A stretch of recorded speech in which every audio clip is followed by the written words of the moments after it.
बिस्मिल्लाहिर्रहमानिर्रहीम। Welcome to the channel जहां हम सीखते हैं सादा और आसान इंग्लिश। आज की वीडियो आपके लिए बहुत ही ज़्यादा फ़ायदेमंद साबित होने वाली है और इसमें आप काफ़ी कुछ नया सीखेंगे।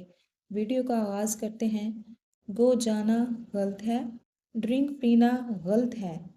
गो का मतलब जाना नहीं तो क्या है और जाना की इंग्लिश क्या है, इन तमाम सवालात के जवाब इस वीडियो में मिलेंगे।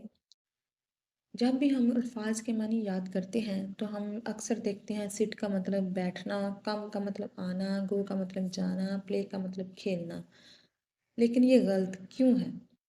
फ़र्ज़ करें आप क्लास में बैठे हैं और आपको टीचर कहे कि गो, तो इसका क्या मतलब निकलेगा? इसका मतलब होगा जाओ, जाना नहीं। अगर आपको कोई बोले कम, तो इसका क्या मतलब निकलेगा? इसका मतलब निकलेगा आओ, आना नहीं। अगर आपको कोई बोले सिट, तो इसका क्या मतलब निकलेगा? इसका मतलब निकलेगा बैठो, बैठना नहीं। अगर आपसे कोई कहे कि ईट, तो इसका क्या मतलब निकलेगा? इसका मतलब निकलेगा खाओ, खाना नहीं। जैसे वर्ड है ड्रिंक, तो इसका मतलब क्या होगा? पियो, पीना नहीं।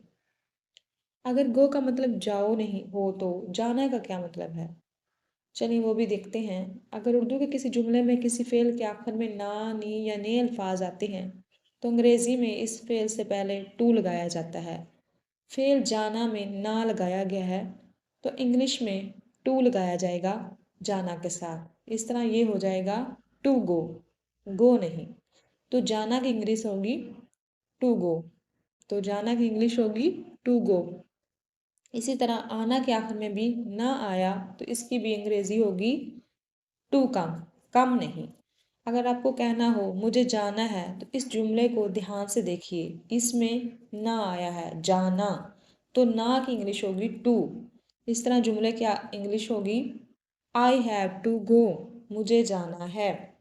गो के साथ टू इस्तेमाल हुआ है तो आई हैव के बारे में भी सीखेंगे, लेकिन पहले हम टू को मज़ीद एग्जाम्पल से देखते हैं। मुझे इंग्लिश सीखनी है या उर्दू सीखनी है, तो सीखनी नहीं आ गया ना, तो इसलिए हम लर्न के साथ टू लगाएंगे। I have to learn English या उर्दू।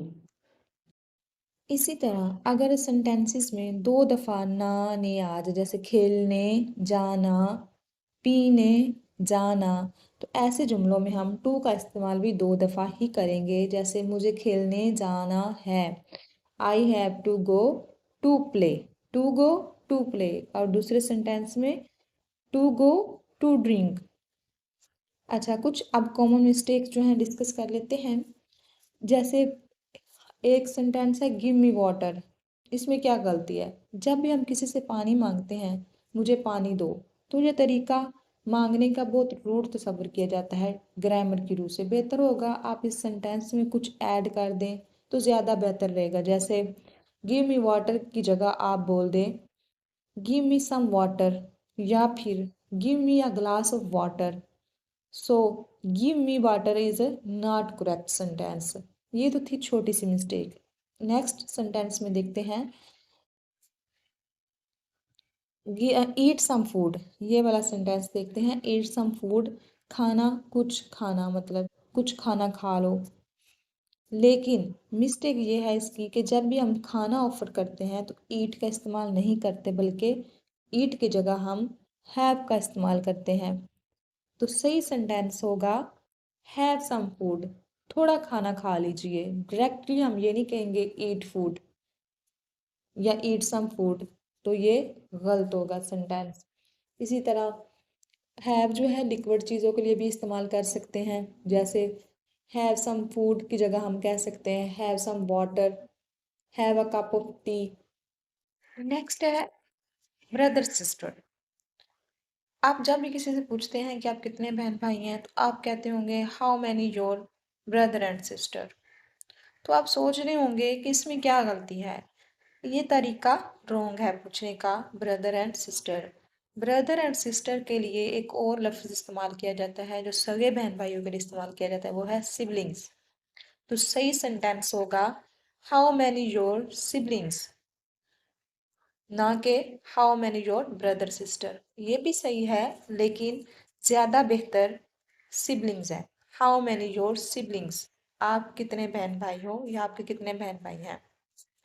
इसी तरह एक और वर्ड है ईट योर मेडिसन, इसमें ईट इस्तेमाल नहीं होगा। आप सोच रहे होंगे कि क्यों, मेडिसन तो खाई जाती है। जी, हर खाने वाली चीज़ के लिए ईट इस्तेमाल नहीं किया जाता। हर खाने वाली चीज़ के लिए डिफरेंट अल्फाज इस्तेमाल किए जाते हैं, उसकी मकदार के मुताबिक, उसकी सिचुएशन के हिसाब से मुख्तलिफ अल्फाज इस्तेमाल किए जाते हैं।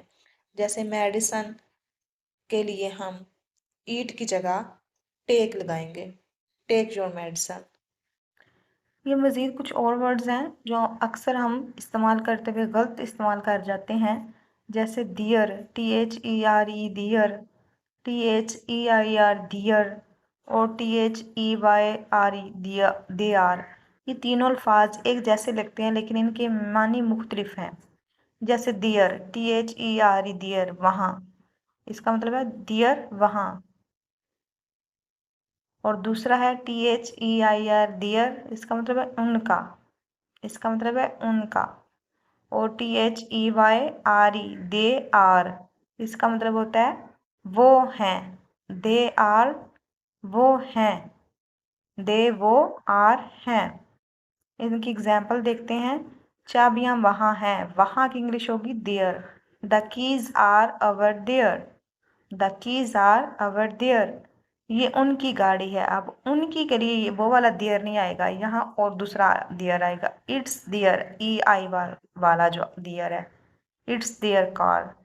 वो पार्क जा रहे हैं, अब यहाँ आएगा वो की इंग्लिश आएगी दे आर, जा रहे हैं की इंग्लिश और दे की इकट्ठी है वो की। They are going to the park, वो पार्क जा रहे हैं। They are going to the park, they are वो हैं।